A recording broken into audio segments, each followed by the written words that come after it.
ജീവിതത്തിൽ അവര് തല കുനിച്ചു നിന്നിട്ടുള്ളത് അവരുടെ ഭർത്താവ് മംഗലശ്ശേരി മാധവമേനോന്റെ മുന്നിൽ മാത്രം എന്ന് കരുതി മൂപ്പരുടെ തൃപ്പുത്രന്റെ താളത്തിനൊത്ത് തുള്ളാൻ അവരെ കിട്ടുമെന്ന് കരുതണ്ട. വേണ്ട. പക്ഷെ മംഗലശ്ശേരി മാധവമേനോന്റെ തൃപ്പുത്രനുമുണ്ട് ചില വാശികളൊക്കെ. ഇത്രയും കാലമായിട്ട് ഇങ്ങോട്ട് തിരിഞ്ഞു നോക്കിയില്ലെങ്കിൽ ഇനി ഞാൻ പോയി വിളിക്കുന്ന ആരും കരുതണ്ട. വരില്ല.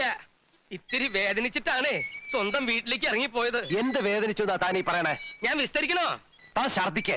കള്ളുകുടിയും പെണ്ണുപിടുത്തവും പിന്നെ നാടൊട്ടുക്ക് ചട്ടം പിത്തരവും അങ്ങനെ നടക്കുമ്പോ പല കുറി വിളിച്ചുപദേശിച്ചില്ലേ? നിർത്തിയോ? ഒടുക്ക ഇവിടത്തെ പത്തായപ്പുരയില് കണ്ടമാനം നടക്കുന്ന പെണ്ണുങ്ങളെ രാത്രി കൊണ്ടുവന്ന് കേറ്റാൻ തുടങ്ങിയില്ലേ? ചന്ദ്രാലയം സുഭദ്രാമ എന്നൊരു അറുവാണി ഞാൻ പറയണില്ല. എന്നെ നീലകണ്ണ കല്യാണം കഴിക്കാൻ പോണെന്ന് നാടൊട്ടുക്കെ പറഞ്ഞ് നാറ്റിച്ചില്ലേ? അത്രയായപ്പോഴല്ലേ അമ്മ പടി ഇറങ്ങിപ്പോയത്. അതെ, എല്ലാം ശരിയാണ്. പക്ഷെ പറയുമ്പോ എല്ലാം പറയണം. അന്ന് അമ്മ ഇറങ്ങിപ്പോയതിന്റെ അന്ന് തൊട്ട് നിർത്തിയില്ലേ എല്ലാം.